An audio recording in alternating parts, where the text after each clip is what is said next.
Welcome. We're going to dive right in. Again, my name is Julie. I'm one of the founders of Mastrius, and we're meeting with Samantha Williams-Chapelsky today, who's going to lead us in our painting challenge. And if you haven't been here before, just as people are joining us still, oh, sorry about that. The painting challenge is a fun event. It has two parts. So today, Samantha's going to do a demo. You are welcome to paint along or just to watch, up to you. We will have the recording posted on our YouTube channel probably by tomorrow morning. So if you don't want to paint right now, you want to do it later, it'll be there for you to watch tomorrow. And next week, we're going to get back together, same day, same time. And I believe with the same link, you'll get an email though. And we're going to look at everyone's paintings. So you have the week to paint it. You don't have to submit it for the what we call the showcase next week, Friday. But if you'd like to be in the showcase, please, you can either email the image of your painting to us. I'll put, and it goes to ginger@mastrius.com. I'll put that in the chat, or you can post it on social media and tag mastrius.official. Or hashtag actually Mastrius Painting Challenge. I'll put that in the chat too. And then we'll collect all those up. And then next week, Samantha and I are going to go through them and share them with everyone. And Samantha will have some feedback and comments about your artwork. It's really fun. We are a non-competitive community, and so we're not here to say one is better than the other. We don't give prizes for best paintings. I don't know how people choose one over another when they're all so unique. And but we do have prizes for participating. So a non-member, a Mastrius non-member is going to win a recording library membership next week. And that is, we have weekly events at Mastrius, and the library has all of those weekly events. There's over 100 demos. We've got critiques, panel discussions on hot topics, other painting challenges, interviews. It's like it's a wealth of information. So one non-member will win a 1-month membership into that recording library, and a Mastrius member will win a Mastrius painting apron, which I always have one handy. They're awesome, and that will be given out next week. All right, that's it. Okay, we're going to get started. Welcome everyone. Samantha, I'm going to spotlight you and you can take it away. Wonderful. Thank you everyone for joining me. This is so much fun. I always like demoing, so hopefully this is entertaining for you as well. Obviously I'm not going to be showcasing myself for this. I'm just going to switch my camera, so you'll get an overhead shot. Obviously today, the painting reference, you all saw this one. This is one of my more typical style pieces. So I myself am a textured landscape artist. I work with a variety of textures. So when I say textures, I mean typically the paste range lineup. So whether it's products like fiber paste, coarse molding paste, regular molding paste, all of them have really unique textures to them. So I like adding them into my acrylics, and you're going to see my palette line up here. Basically what I've done is I've taken my acrylics and I've added in my fluid acrylic colors to my molding paste mixture. So this is just molding paste squeezed out. When this dries, it is more opaque. So it will have more of a white tone to it. So that white tone means that all of my colors, when I mix them in, you'll see that come up pretty quickly, that they'll be a little bit more pastel. So this photo reference I've used a lot for a few classes and all sorts of different references as well. So I'll keep this out as well, but this is a piece from Vancouver. So this is English Bay, if you're familiar with that area. It's one of my favorite places to go. Though I am from Alberta myself, I do love BC. So this is a great reference. And I love to use really simple references for myself, just to have as a, I don't know why I'm raising my hand, there you go, just to have as a reference to work from. Now, I usually take my reference photo and I do translate it into a really simplified sketch. So when I host my workshops, I like to keep it as simple as possible. So I'm going to get started. I've sketched this out pretty simply. I did tone my canvas, mostly because it was a really dirty white canvas. So it has a little bit of color. You could do color if you'd like. What will happen is wherever the little bit of texture doesn't cover, you'll see that little bit of canvas color popping through. So reds and blues and pinks, things like that are really nice to have underneath. So I'm going to get started, and please feel free to ask questions in the chat. I typically like larger palette knives. So I have a variety with me today. I'm very partial to these guys here with more of a sharp edge to them, and I do use metal palette knives. But you can, of course, use the plastic ones if you're just starting out as well. Alrighty, so let's mix up some of these colors. I like to mix up starting with the white, just because that's the cleanest, tidiest color that you want to keep as clean as humanly possible. I'm just working on palette paper. You'll be able to see that. And then I always have paper towels handy beside me, just to wipe off my tools in between. So yes, I'm still adding white to the molding paste, simply to make sure that it's got enough strength to it. And of course, this is our nickel azo yellow, one of my favorite yellows. And then this is my phthalo blue, very strong color, so we really don't need a lot of phthalo blue. You can see it tints this really, really heavily, so probably add some white to lighten this up in a little bit, but we go with pure color first, then we can play around with the tinting after the fact. And then I have my magenta. So mix this guy up. Now, obviously in the painting itself, I don't have a lot of these colors by themselves. I kind of have mixtures of them. So I like to mix them all up pure, and then we'll do some mixing of them. And then I've got my titanium white as well. So that's a really great color as well, to mix into your palette. So once I have them all mixed up on my palette, the nice part about adding this much texture is I actually have some working time now. So unlike traditional acrylics, if I had a little bit of acrylic here, it's going to dry really fast. But because I have so much, I really have a lot of working time. So what I typically recommend with artists working this fashion is go from the top to the bottom. Chances of you mixing and having things sort of run into each other are high, and it gets a little messy. Also, having paper towels, very handy to have on hand. So I'm just going to have a few ready to go. So I've done a really simple sketch here, just to give myself that horizon line, a few of those mountain ridges, and my cloud lines, as well as this little bit of beach here. So nothing too fancy. I like to say when you're looking at a landscape, you kind of break it down into 5 basic shapes. Because our tools are just so big, there's really no purpose for us getting super detailed right off the bat. So because I have my colors all mixed, I am going to start at the top here. Now I know my phthalo blue is very dark, but I'm going to plop some of this guy on. And this is basically how I start. I know it seems a little strange, but it's easier to get my colors on the canvas itself first and mix them and play with them later. So I want to add some of my white into this upper cloud. You can sort of see we have a nice blend of colors happening here. And then I do want to have more of a peach tone in the bottom half here, but of course I do have to watch out for my blue and my yellow mixing. That's always the one problem with skies, is unless you're really going for a green sky, you don't really want a green sky. So I'm just going to mix up a bit more white here. Didn't mix up quite enough. I'm using a whole bunch of sample tubes today because I am out of a lot of my paste products, which is crazy for me.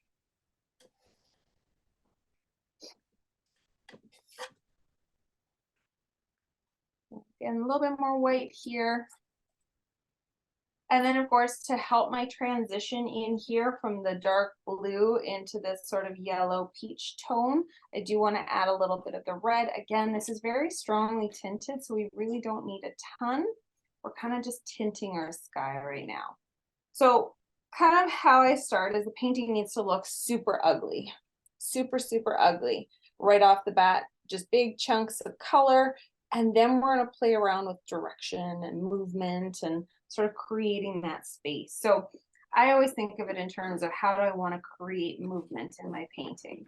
Well, I probably want my sky to have some movement with the strokes of my palette knife. So I'm basically taking the palette knife and I'm going to create different directional strokes as I'm working. And you can see this phthalo is extremely strong. So I tinted mine a little bit hefty for my liking even.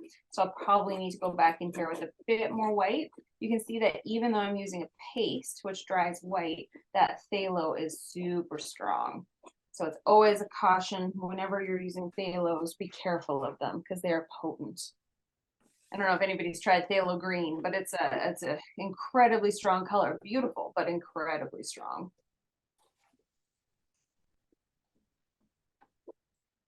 So you can see I'm lightly mixing. I'm not really doing too much directional. I'm trying to get the mixture sort of happening in the sky and still follow my basic shapes that I've sort of given myself. But this is sort of where your artistic license can kind of take over. We can really just play around with your mark making skills. So as I'm spreading these guys out, adding a little bit more blue, again, don't feel like you have to finish all the areas of your canvas or your board support. You can leave some of your areas blank. And then I'm going to start thinking about direction. So I want to feel like everything is shifting upwards in this painting. So I'm going to start moving my tools in an upward fashion. So as we go upwards, we sort of start creating this beautiful movement within the space itself. And again, we're doing really deliberate movement strokes with our palette knife, rather than, you know, trying to mimic sort of the sky exactly. We're doing more of that feeling of movement. Yes, and please feel free to ask questions. I'm always happy to take questions. Granted, I'm sure a bunch of you are painting. I know I see Diane on the call is here. She's one of my friends. So I would like to acknowledge the ones I know. I'm going to add in the chat also a link to the reference photo, and I'm going to share that in a minute as well for the sake of the recording. And the link in the chat, actually, you can click it and it'll open in another page in your browser. I can even put this guy. Here is the reference photo.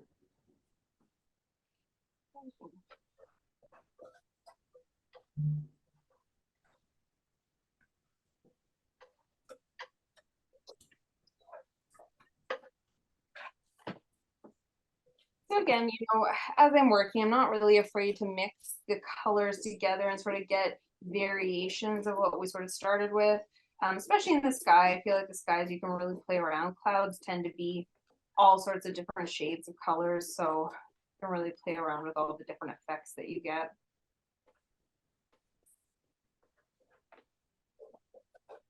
Sort of see here, if I get that little bit of green, that's totally fine. Best part about working with textures is I can literally take my palette knife, scrape it off, and it's nice and clean again. Always the thing with me is if a painting isn't working and I'm working in this sort of fashion, I'm better off to just pull the painting off and rework the whole thing. Texture products, I mean, once they get muddy quickly, so you kind of want to avoid the muddiness if you can. And that's just the nature of the colors that we're using because they're so strong. Plus we're mixing all of the primaries up top here.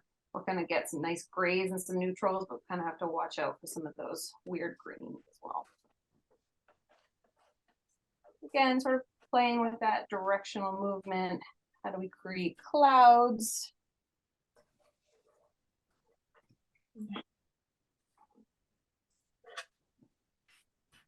Doing a demo for a group out in Ontario the other night, and I was having one of those days where it was just it was not a good painting day. It was just, the demo was not going well. And it was just one of those things where you have to admit, you're like, it's not a good painting. I'm sorry. Some demos are great, some of them aren't. And it totally depends on the day, the hour, who knows, but the painting gods, whatever they are. So again, I can choose to leave this sort of as is. I'm kind of liking that feeling. Question from Jamie, roughly how thick are you applying the paint? Yeah, so the cool thing about this is there's really no limit to how thick. So if I wanted to leave it as those original globs that I put on, it'll still dry. I'm probably going anywhere from probably like max about a quarter of an inch or a couple centimeters. It's not super tall, but remember too that as this dries, you're actually going to lose about 50% just with water evaporation. So even though it might look super textured right now, you're going to still lose a big chunk of it. Oh, that's good to know. I didn't realize. Yeah, it's just, acrylics, because they're 50% water, as much as, we would like to leave them as these huge chunky textured things, we just lose a percentage. And then we also too, if you're working on like a canvas support, you kind of want to watch how much weight you're putting on a canvas. This is when panel supports are just better because they can support things like the weight of this product, especially. The molding pastes in general, they're all made with marble dust. So that marble dust is what gives them the opacity and it gives them the volume, but it also mats out any of their textures. So you don't have that crazy high shine acrylic. So I get a lot of people who ask me, well, what kind of paint is your work? Because they can't really tell. And that to me is really key because I don't want it to feel like acrylic. I want it to feel like something else. So we kind of got a really nice cloud movement happening here. So I'm going to leave it as is. And we can always come back to it. Realistically, this will stay workable for the hour at least. Where I am, it's pretty dry. So if you're in a more humid climate, it'll be even better for you. We are going to mix up these mountain colors. So I'm going to do 2 variations of gray. Now, amazingly, I know we don't have a gray on the palette, but you can see already that I'm really able to make a really great neutral gray simply by mixing the 2. So I've got a nice dark purple here. And then if I want it to be more gray, I can actually just add in a touch of yellow. And this color palette is just phenomenal for creating those neutrals. And that's what I recommend for any starting out artists, is that you don't need to buy a black. You can make some really beautiful dark colors yourself with this sort of palette. And then of course we're going to do implied perspective. So I'm basically taking the mountain that's in the far background and I'm adding a bit more white to it to white it out a bit so that it won't be as dark as the 2 that are in the foreground. So the 2 in the foreground will be much darker. And this just gives us the illusion of perspective because we're not really painting true to any sort of perspective or having any perspective lines. We're just using color as our fake perspective. And I'm basically using my palette knife and carving that shape out. And if you mess it up and you go over or above, it's totally fine. This mountain can be whatever shape you want it to be. It doesn't have to be anything like what it started out as. Oftentimes my photo references become less and less important throughout the whole process. I'm basically just carving it out here. So trying to follow along that original sketch that I had done. I like to do sketches in paint marker. I didn't mention that before. I like paint markers, but you could always do pencil as well. I find paint markers, I just see a little better. So again, I've kind of just spread the product out.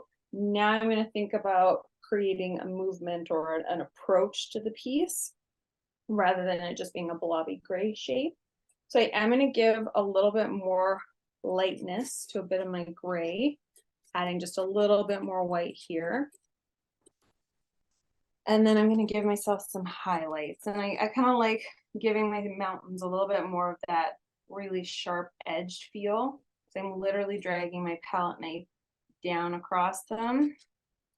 Trying not to have a similar texture to my clouds, making it very different, so that they feel like they're a completely different entity. And again, if you go over your horizon line, that's fine. As I said, we're working top to bottom. So you're gonna really be able to pull those colors up in the water above that horizon line. So you'll be able to keep it nice and clean. So again, I kept mine really simple. Again, we don't really have the tools to make a lot of detail. I mean, these are the two tools that I'm using. So we want to keep in mind that detail is going to be minimal here. It's more about that texture and adding the texture on the product. And I, of course, wipe off my tool in between.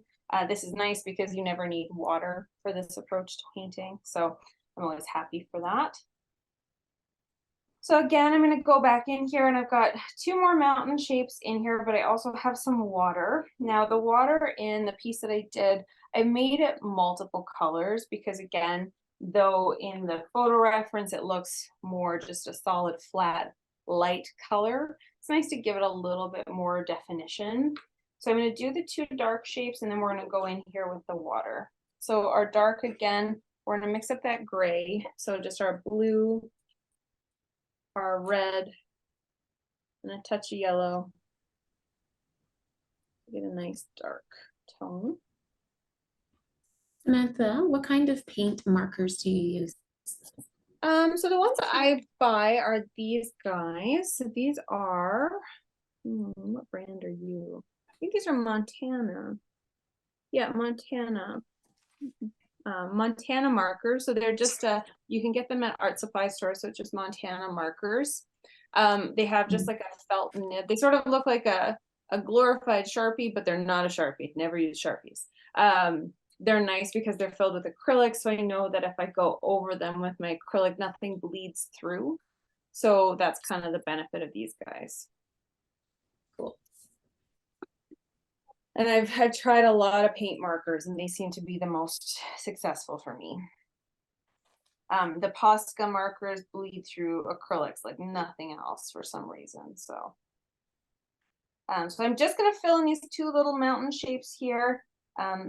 I think I have this one running off to the side a little bit in this piece. Again, this is sort of your artistic perspective. I mean, the one problem with doing anything with mountains, people immediately want to know what mountain range it is and where it is and what road it's looking from. And if you've made up half of it, which is usually my problem, the clients might not like that as much, but that's okay. All right, so we got a little bit of a wonky shape here going. I like to keep the mountains just not super peaky, so not that big triangle shape. I kind of want to have a little bit jutting off so that they feel a little bit less perfectly formed mountains. Because again, if you've ever been to the Rockies, you know that they're never perfect, although there are a few that are overly pointed and a little bit too perfect in my liking to paint.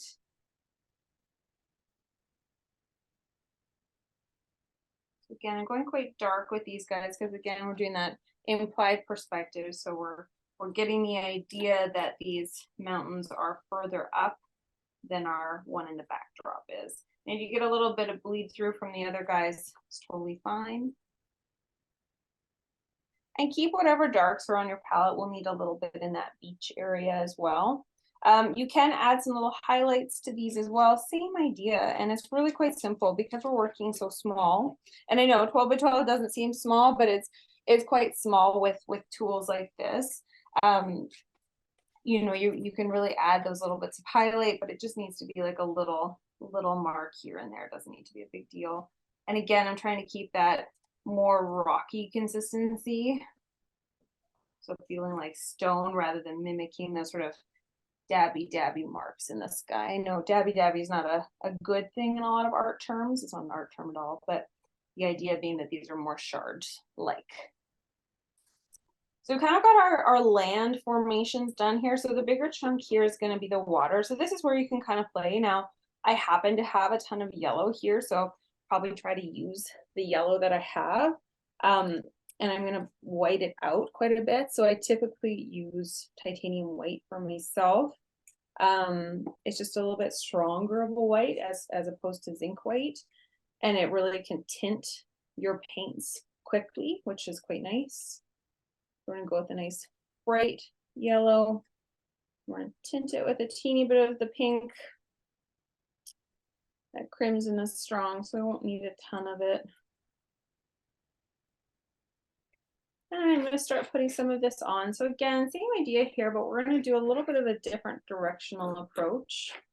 I'm going to put a bunch of product in here though, because we've got a large area to fill. I'm going to still throw in some more of the reds, but again, because we're doing water, I do want them to be a little bit more bleached out, a little bit lighter, because we've got this crazy reflection happening from the sky. We want to kind of highlight that these are two very separate areas. So I'm doing some more of that peach tone near the bottom. And something to think about as well, just in terms of perspective. You can go either way, but as it goes from back to front, so background to foreground, your colors will be more intense on the foreground here. So we kind of want to get that intensity up by not adding as much white in the foreground here, and a little bit more white near that background. Kind of play with colors to do the perspective as well as your intensity. And then you can also do things like your cool versus warm. Cool colors will push your item back further, where your warm will pull it forward. So you can sort of play with that as well. So let's go, I'll do a little bit of like a light purple in the very backdrop here. Need to white that out again.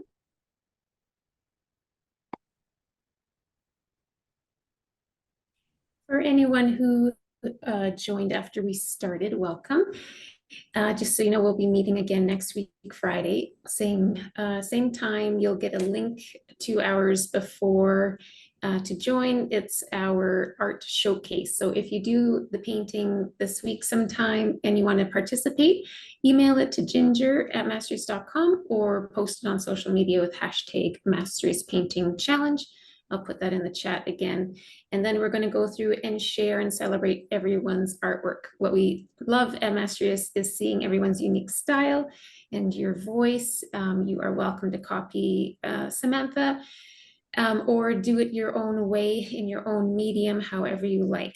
You are free to run with it and have some artistic license for sure. And we'll have prizes, not for the best artwork because we are a non-competitive community and I don't know how we would choose one anyway, but there will be a recording library membership prize for a non-member and a painting apron for a member. All right. Fabulous. Trying to see who's actually painting here. I can't see. Is anyone actually painting? I see a few people. I think so. Yeah, there's a few. Looks like Skylar is. Can tell, just concentrating on something.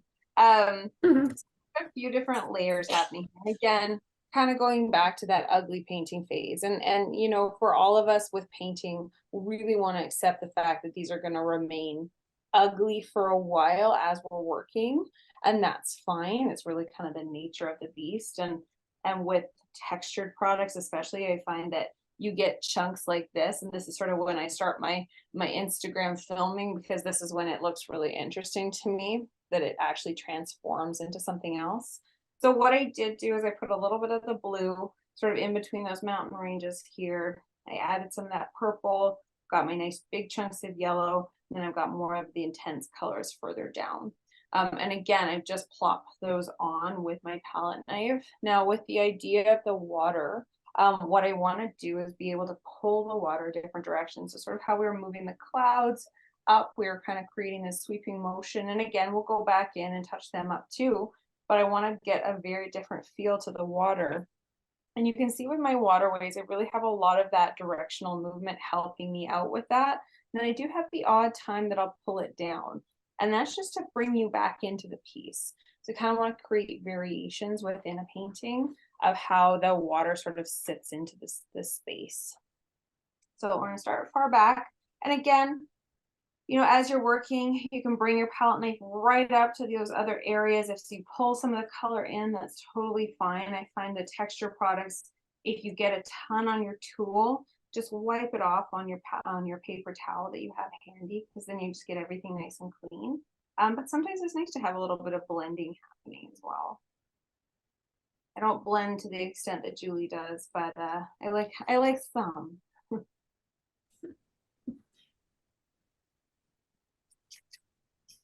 Again, I got that light blue, and I am going to pull it down a little bit because I don't want it to feel like a separate area. I want it to exist in here. So I've got to try to pull that all the way through to the corners. This is why those little sharp palette knives are nice to have, because they're so pointy and sharp that you can get nice detailed marks when we need to. And again, if you go off course a little bit, super easy to fix. You can see that was very simple. Again, I have that little bit of purple coming through. I apparently missed a chunk of mountains there, so I guess we'll just fill that in. I don't know what I was doing here, but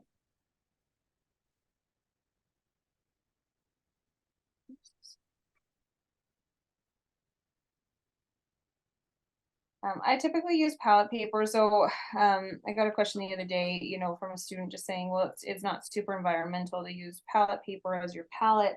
Unfortunately, with textures like this, if they start drying on your palette, it's really hard to work on top of. So I do recommend either disposable palette or something that's really easy to clean, because I find even the cleanable palettes, things like the molding paste, because of the stone that they're made out of, it just loves to stick to everything.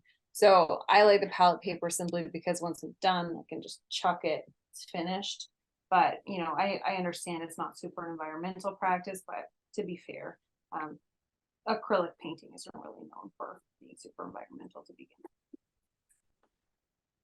And again, you can see here, we're getting some really cool color intensity happening with that purple and yellow combo. You know, a bit of a misnomer that all of the complementary colors make really ugly tones. Your neutral grays are just as important as some of your more sort of potent colors. So over the years, as I've been working as an artist, I've really come to appreciate those neutrals. So having the neutral colors on your palette can be really helpful. This is where I might need a bit more red, just so that I avoid getting too muddy near the bottom. I want to still keep this feeling like water. So kind of got everything blended-ish. And then I'm going to start working to make it feel more like water. And that's where our directional approach kind of comes in. So with this, I like to slowly start manipulating some of my medium, pulling it across with my palette knife. And again, you can pick and choose areas. You don't have to pull this all over. You can see by doing a little bit of leaving it and then putting a little bit more on top, you get a little bit more of that feel of water. Again, trying to create a bit more of that watery feel. I'm using my palette knife to kind of help me with that creation of almost like waves, and I could literally leave this and it would feel really quite beautiful. It's a little on the yellow side for me, so we might have to fix that, but it is quite fun. It really does look like waves. That's fantastic. Yeah, and it's just you know, so much about this is about practicing with a palette knife, and it's like your brushes. You never know what they can do until you really work with them. So I think it's one of those things where palette knives are the same beast. They're really popular tool, but we forget that they can do a lot of different things.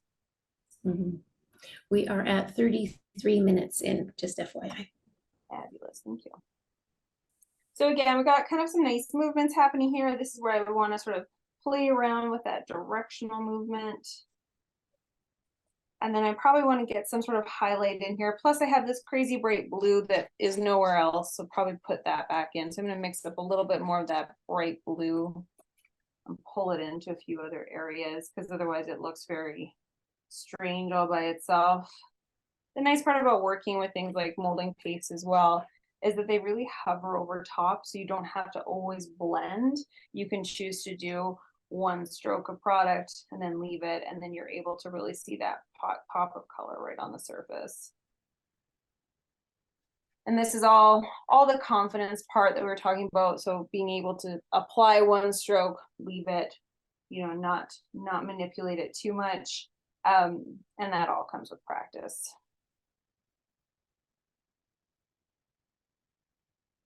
Again, here we'll pull some of this brighter yellow down into here.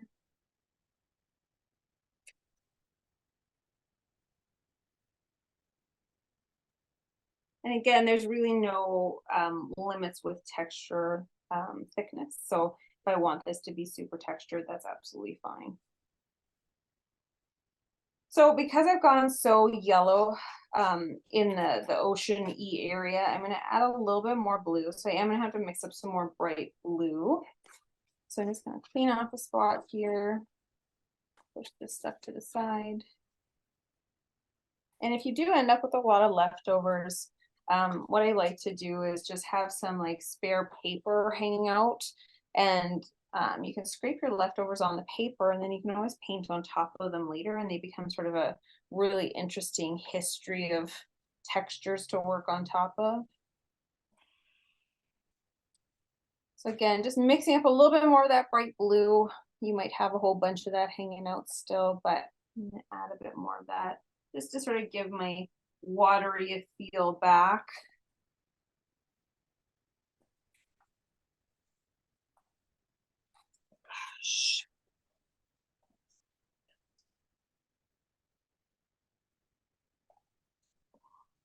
So this is all relatively lightly toned because we are going to be going quite dark in here. So don't feel like you're alone and thinking it looks very light in the waterway here. That's fine.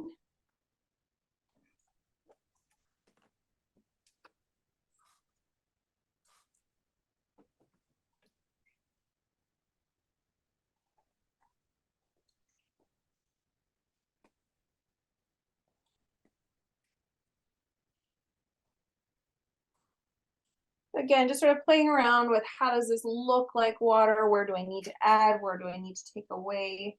Sort of, you know, the finishing touches with the water part, just to get it feeling like it's actually water. And just really playing around with those reflections. Again, I mean, you can do so much back and forth with this, so don't feel like there's a limit.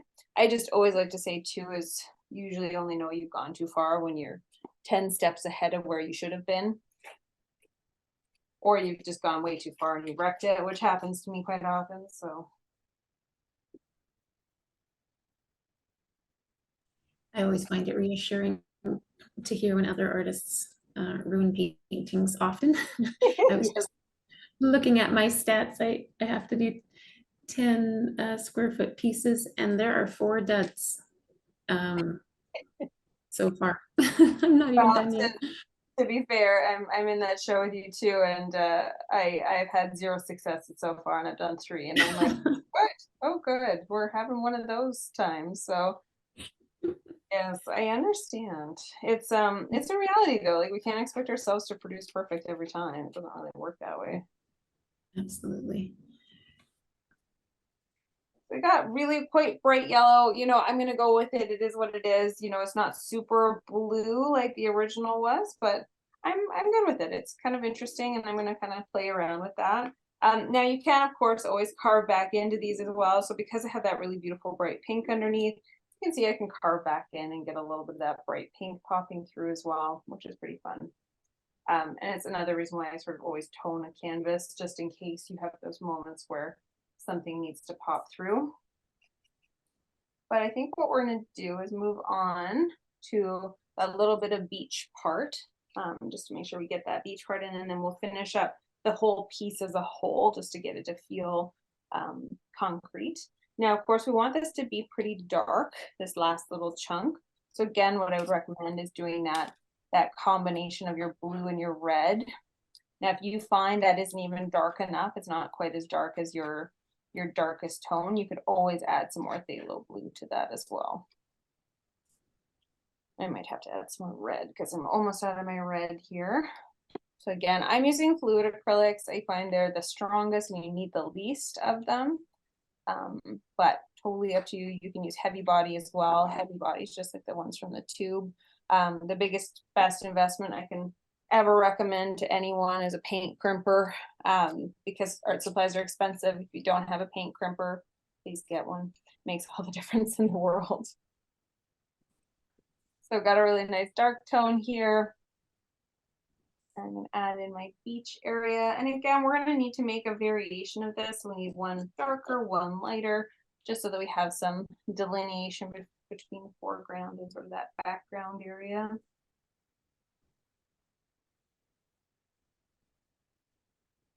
gonna pop this in. I had someone tell me I have very good skills with maneuvering the palette knife. And again, you know, it's really looking at the type of palette knife you have and what edges and angles can you create from the tool itself. And that's what I always find fascinating, is that you can go from one direction to another and it's a completely different mark. There's nothing stopping you from using a brush to create this as well. You can always use brushes with your textured products. You do not have to use a palette knife.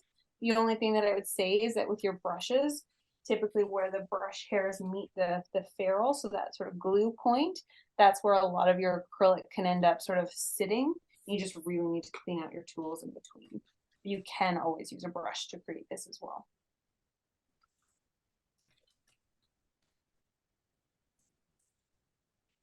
I kind of want a little bit of a different gray in here as well, a little bit more sandy gray. Sort of pull this into that beachy area. And then this little chunk is weird. It's kind of like just a rock face sort of popping out into the water there. So it doesn't have to be anything super fancy, but I just want it to feel like it actually has presence. So I'm just gonna give it a little bit of a highlight. And then of course I gotta pull it into my water, which I like to just use the edge of my palette knife if I can, and then go back in and tidy it up. Again, really cleaning off my tool in between each little mark here, because I don't want to get tons of this gray into that really bright yellow that we were just working with. Basically going in here, cleaning up that.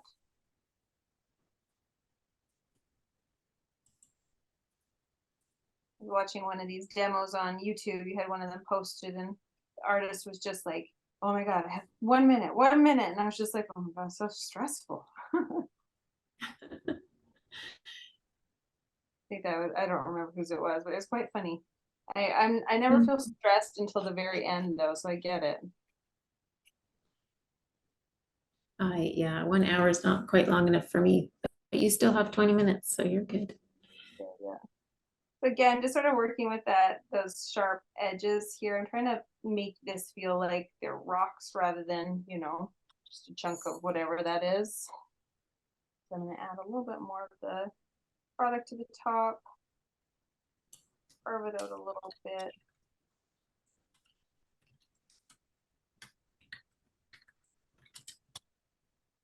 This is a very fast motion version of a piece. The original that I used the photo for was 24 by 24, so it had a lot more room to do little details.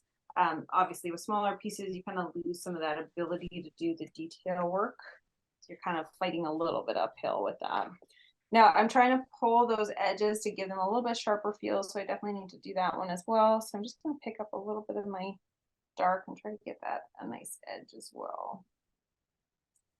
I often find if you're really struggling with sort of uneven edges, you can always take like a paper towel and just lightly lay it across and just get a sharper edge if you need to by using that reference edge. It works well if you're really struggling with like straight horizon lines and things like that. You can also use tape as well. Just clean that guy up. All right, then we're gonna go back into that sky and finish up the sky, get it sort of up to the same level as our waterway here. Also something to remember that as you're working with your products, they will start to cure. So if you're doing this for hours and hours and hours, what you'll find is that over time, these will start to get a little bit tacky on the surface. And once they get tacky, they dry differently. So if you pull on them, you're gonna get a really weird texture. So I would say if it's getting to the tacky point, just leave it and then come back to it another day. Because once they've gone tacky, they just don't work the same if you're still working with them.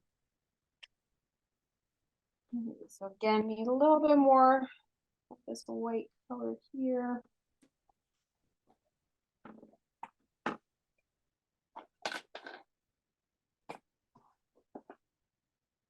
Fiddling with the water a little bit. There was a little bit too much going on, so I like to simplify too. I always think about when Coco Chanel does her fashion advice, how you're supposed to take off at least one item before leaving the house because you've gone too far. So try to think about necessity of the lines. If you've got a ton of lines, do you need to edit? Do you need to make it a little bit simpler? And you can always manipulate as you're working. And that's kind of the best part about using a product like this. This is often what I recommend for plein air artists as well. Instead of just using straight out acrylics, you have the ability to sort of work with these guys, but you still have the fabulous drying time of acrylics for plein air. So plein air painting outside, really nice to be able to finish a piece and not have to carry around a wet painting. So these will dry fast outside.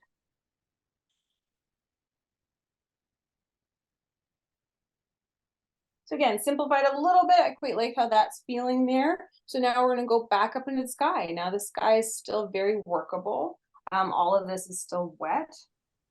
Obviously, it's only been that hour, so we still have that maneuvering time. So I definitely want to get a little bit of that same color coming into the sky, just to make sure it balances out and that it feels like it's about a reflection. And you definitely don't want the dog hair wherever that is. It is not a necessity of painting. I'm gonna pull a little bit of that in. Get a little bit of that brightness happening.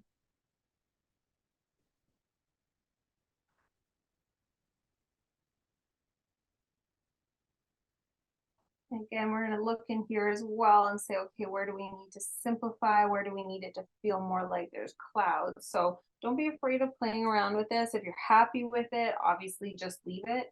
But there's some fun to being able to sort of manipulate this still and play around to sort of match that bottom feel. So we still want to feel like clouds, but how do we create a little bit more matching visual interest of these guys? So adding a few smaller marks.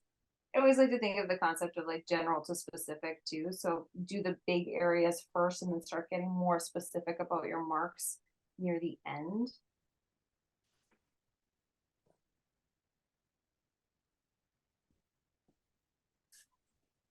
I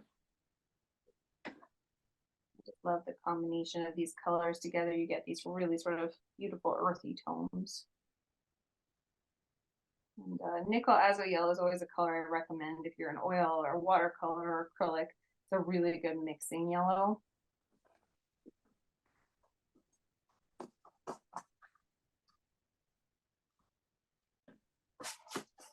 So when this dries, so we're seeing a little bit of a shine reflection on it now. When it dries, it will be matte because of the paste itself, or if you're using like a light molding paste, it'll have like a satin shine to it. If you're using fiber paste, it'll be very, very matte. Each product has its own finish, so you really don't know until they're completely dry that you'll be able to see them. But I quite like the finish of the molding paste just because it isn't so shiny.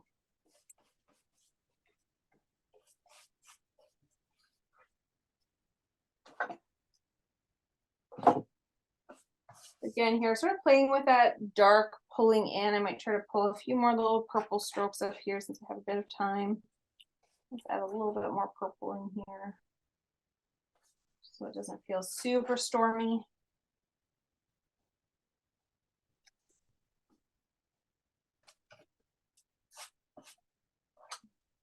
A little bit of lightness. Now clouds to me, you know, I paint sort of, I always say pseudo realistic. I kind of think of clouds as just sort of, because they're nothingness, it's kind of fun to play around with their shapes. I like to make them as sort of natural feeling as possible. So still having some highlights, still having some low lights, but not solid white by any means, sort of a mixture of the colors that you see in the actual surface of the painting.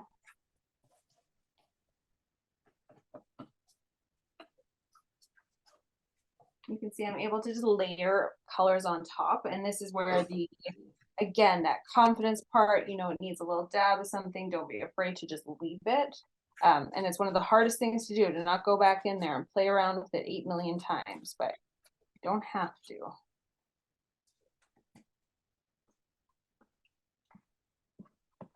I love that right there, so let's just do that. Again, not being afraid to take things off if it didn't work.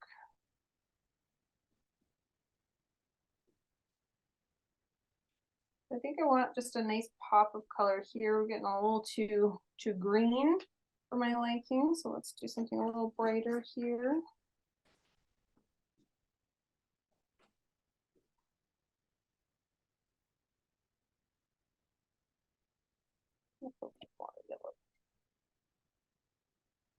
And typically on in my studio, I have about 3 or 4 of these palettes going at one time, just to give myself lots of space, especially if it's a bigger piece.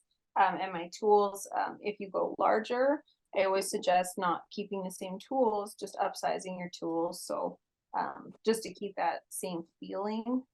Otherwise, we kind of lose that sort of gestural feeling. We end up getting smaller and smaller tools in pieces.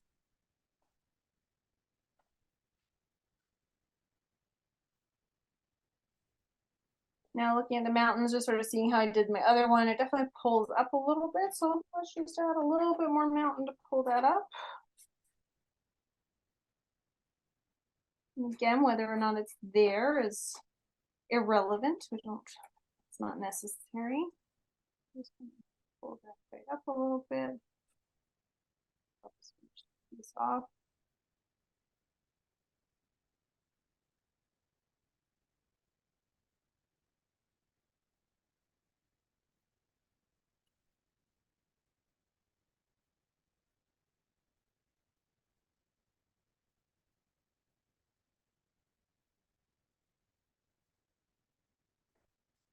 Fabulous.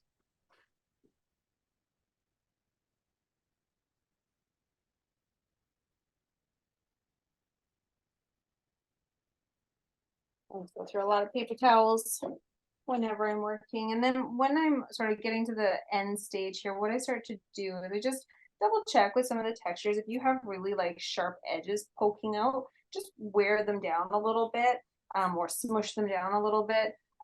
Just with acrylics, if they have really sharp edges, they do tend to break over time. So you just don't want to have a really sharp edge.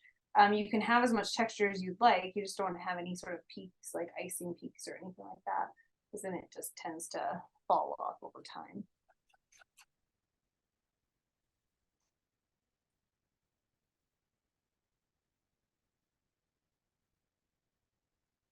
I really want a little cloud there, but keep on making it too dark. And a cheeky little guy in there.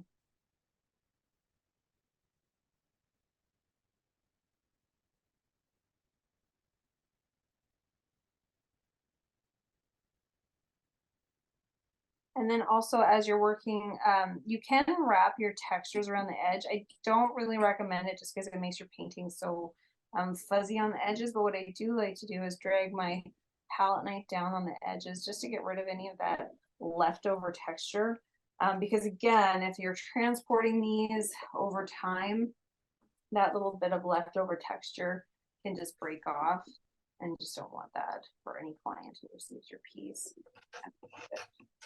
off the actual support.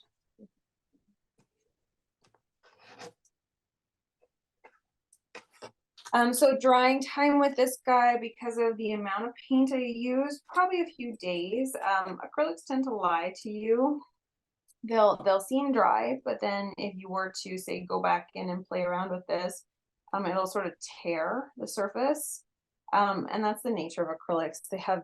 They develop a skin on the surface, and then the actual drying needs to come from the back of the piece forward. So it takes a little bit more time than we're used to. So what I would probably say is a couple of days. The best way to tell if the piece is actually dry is the touch from the front. So not obviously doing it right now, but if you were to come back to it tomorrow and you put your hand on top of it, if it feels cold to the touch, that means it still has water in it, which means it still needs time to dry. Typically I see like 2 to 3 days for my work, if it's smaller, and then anywhere from a week to 3 weeks for the bigger work to be dry, simply because of the nature of the texture itself. So it just takes a bit of time. Just looking at this, just adding a few little marks here. One of my signature things is to add in some fun little cheeky marks that don't necessarily have a function, but break the space up a little bit. Just give some visual interest. Call them cheeky because they aren't really part of the piece. They're just part of the way I approach things. And then again, cleaning off that leftover acrylic on the edges here.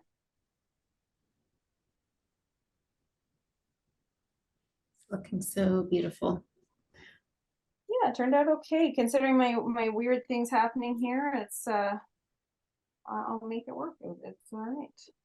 And again, you know, again, simplification is key here. Where do I want to simplify? Since we have a couple minutes left, it's like, okay, let's just simplify a few of these areas.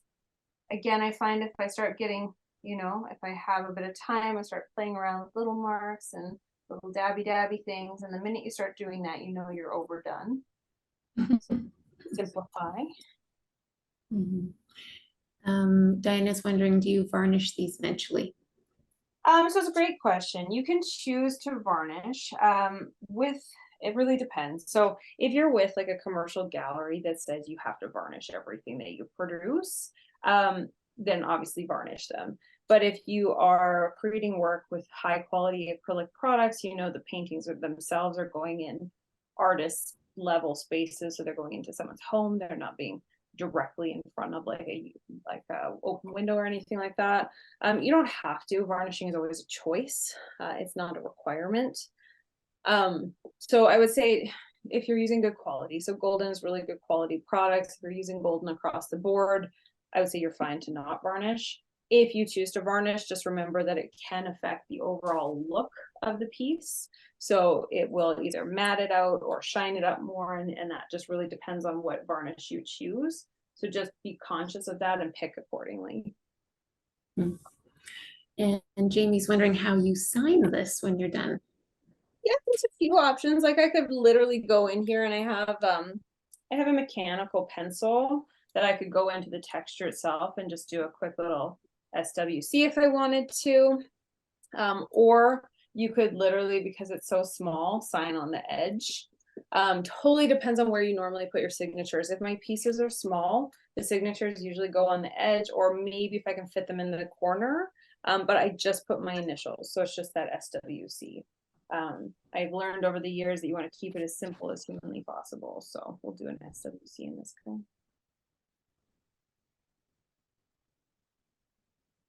Just like that. So that's probably where I would leave it. It's pretty much at its point where it's going to start tacking up a little bit. So that's kind of when you know that you kind of have to let it go wherever it's at. And then always to remember too, with textures like this, if the piece turned out horrible and you hate it, never check these out. What you can actually do is take a sander, sand it down, paint on top of it. It's always like reworkable, so never feel like a piece has to go in the garbage just because you don't like it. Any questions, anyone, before we wrap up?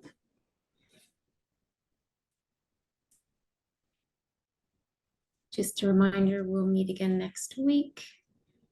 Feel free to submit your paintings. You can even use your own reference photo. We're really open. It's more about celebrating our unique differences. And you'll get the link. We'll send you an email with a reminder and a link for that. And then, you know, I'll bring my finished one just because the colors will change a little bit once it's done. So I'll bring the finished one with me as well, because it'll change a little bit. They get a little bit darker as well. Yeah, feel free to send us a photo too. Yeah, and I was just gonna ask darker. Yeah, I guess. Yeah, just a little bit, not a lot. But anywhere that I didn't use like a lot of product, more like acrylic, it'll end up being quite a bit darker. Okay, cool. Well, lovely, beautiful. It's so fun to watch you create. I just want to grab. I want to do it like it looks so fun. So it's one of those things where I feel like it's a very calming experience. And even if you hate it, go with the process. It's all about the process and play around with colors. Simplification is key. Don't get too involved in anything. And if you hate it, scrape it off, do it again. Yeah, absolutely. Cool. All right. Thank you so much, Samantha. That was fabulous. You're amazing that you can get that done in an hour, and it's gorgeous. Yes, it's lovely. Thank you. Oh, thank you. Nice to see everyone. We will see you next week. If you want the recording, it'll be on our YouTube channel, hopefully tomorrow morning. Thanks, Julie. Okay, thanks everyone. See you next week. Thank you.